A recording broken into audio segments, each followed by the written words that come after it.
Вижте кои хора критикуват. Между другото, виждаме една закономерност.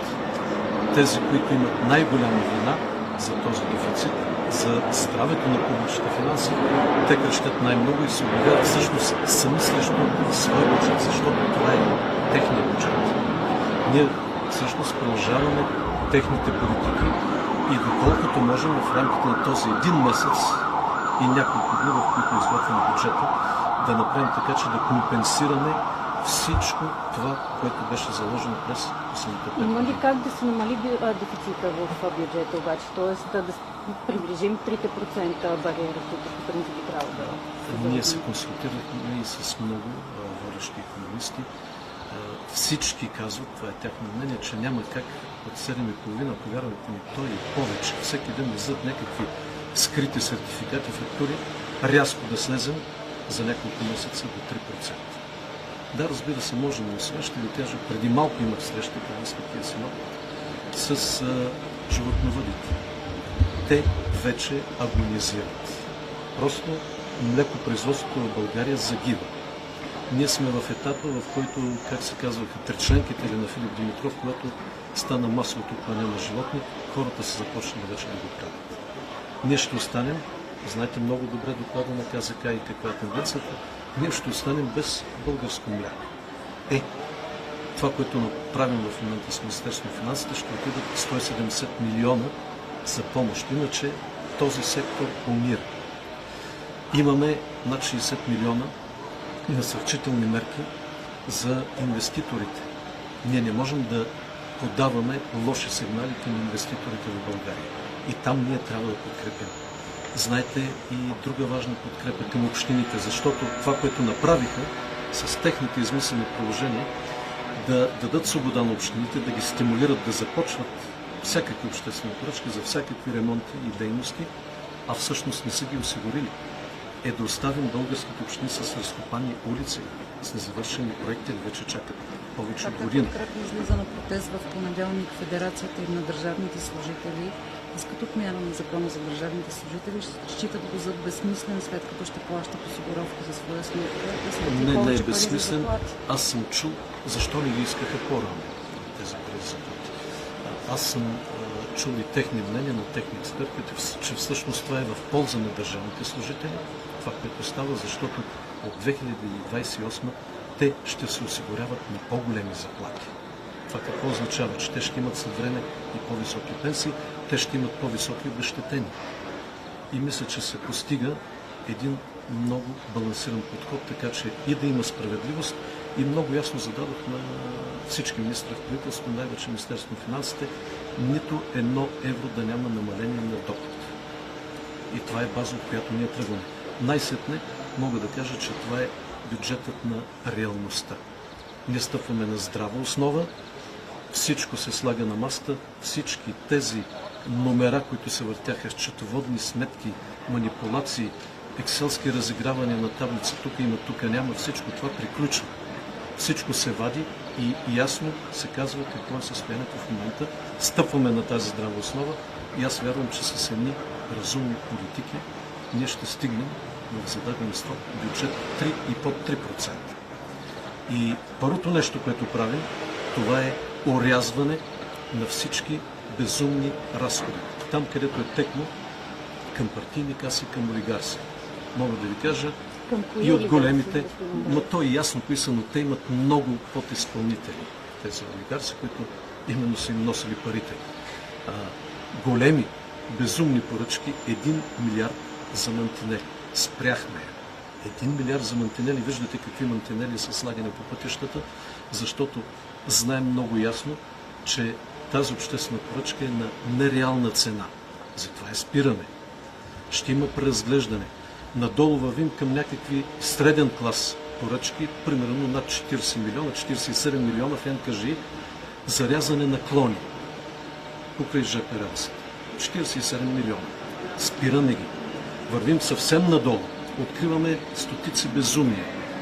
Да ви кажа конкретно, като искате имена, фирма Лисан ЕООД, която коси от ДКК сключен договор, коси 3 декара зимата за 250 000 лева. Добре ли? И това са стотици. Където и да бръкнеш, има стотици такива неща. От големи безобразни, на огромни суми обществени поръчки, на средно ниво, на най-ниско ниво, от всякъде е текло. Спряхме ги и пак не стига. Защото кражбите са били огромни, разсъпията е била огромна, нерационалното планиране е било повсеместно, така че това спира. Въпреки че го спираме и ще съдим от тук нататък всяко едно евро. Къде ще отива, пак не стига. Затова има и политики, вие ги виждате в бюджета, за повишаване на събираемостта. Ще имаме още по-силни политики в бюджета за 2027. Имаме политики за ограничаване на неразумни и то дългосрочни разходи. И това, което така странно някои хора настоят, само че тази сутрин са се събудили с напълно така бяла светла памет. Изведнъж откриха, че има много администрации. Сега не го видяха. По тяхно време те увеличаваха администрацията. Но не може за един месец ние да направим реформа в администрацията. Ще ви кажа защо. Защото това са най-различни агенции, ведомства. Те са заложени в закони. Заложени са след това в тяхната дейност в подзаконови нормативни актове.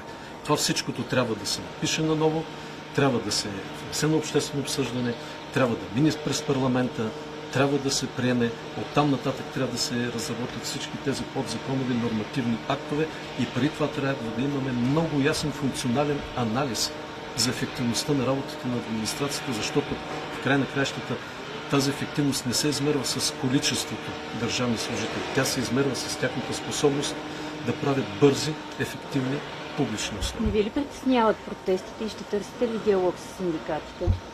Не ме притесняват протестите. Всеки има правото да протестира. Аз мисля, че синдикатите много ясно разбират за какво става въпрос, много ясно осъзнават реалното положение. Те са били в хронологията на тези безумия през цялото време. По време на тристранните съвети, така че очаквам подкрепа и от тях. Но много ясно сме заявили, на никого няма да бъдат отнемани доходи. Сам споменахте скъсаните мантинели. 4 деца загинаха за 2 дни на пътя. Това са случаи, които продължават да се случат в страната ни. Идентични катастрофи. Кога най-накрая ще видим реални мерки на пътя, така че да стигнем до държавите, които имат и по 0 деца загинали на пътя? Вижте, проблема е всеобхватен. Не става въпрос само за смяна на мантинели. Тук става въпрос за смяна на менталитет. На всички участници в движението по пътищата, на всички държавни институции на местна власт, които имат отговорност към този въпрос. Това, което правим в момента, ще има пълна проверка за тези мантинели, специално този участък, дали отговарят на техническото задание. Ще изследваме и тези мантинели, които са произведени 24-та година при смяната голямата на мантинелите. Не трябва ли тези проверки да са навсякъде, извиняйте, тъй като в Своге беше отново проблема в мантинелата? Казвам, на тези новопроизведени също вече се прави и ще се прави проверка. Търсят се и други технически решения, има всякакви предложения за бетонови ограничителни блокове и така нататък. Това няма и не може да стане изведнъж. Между другото, знаете, че от седмици МВР цялото изкарано по пътищата, хората изнемогат вече, но не можем на всяко кръстовище, на всеки междуселски път да сложим полицай.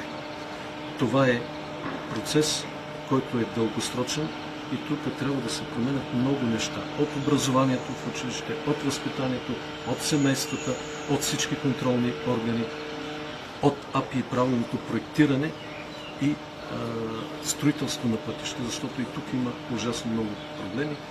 Всеизвестен е слоганът "Корупцията убива" и нашите пътища го потвърждават.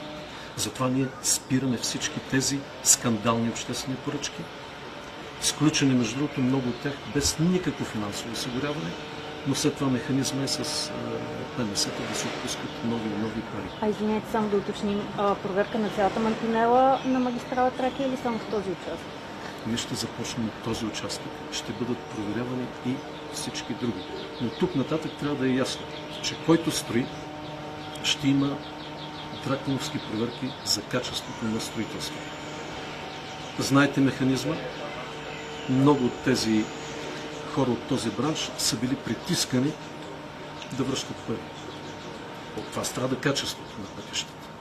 Никой тук нататък няма да ги притиска, но ще ги гоним за качество. Това е Още решение. един международен въпрос само. Редица западни издания се обединяват около тезата, че Сръбската православна църква активно дестабилизира региона, Западните Балкани. Какъв е вашия коментар по темата? Какви е ваше наблюдение? Аз не искам да се меся в работата на никоя църква. Не искам да смесвам политиката с религията. Затова е моята позиция срещу санкцията на духовно лице. Но каквито спорни въпроси има, аз предпочитам да ги решаваме на високо политическо ниво с президента Вучич. В обозримо бъдеще ми предстои среща с него. Ако имаме някакви проблеми, ще ги споделим. Ами,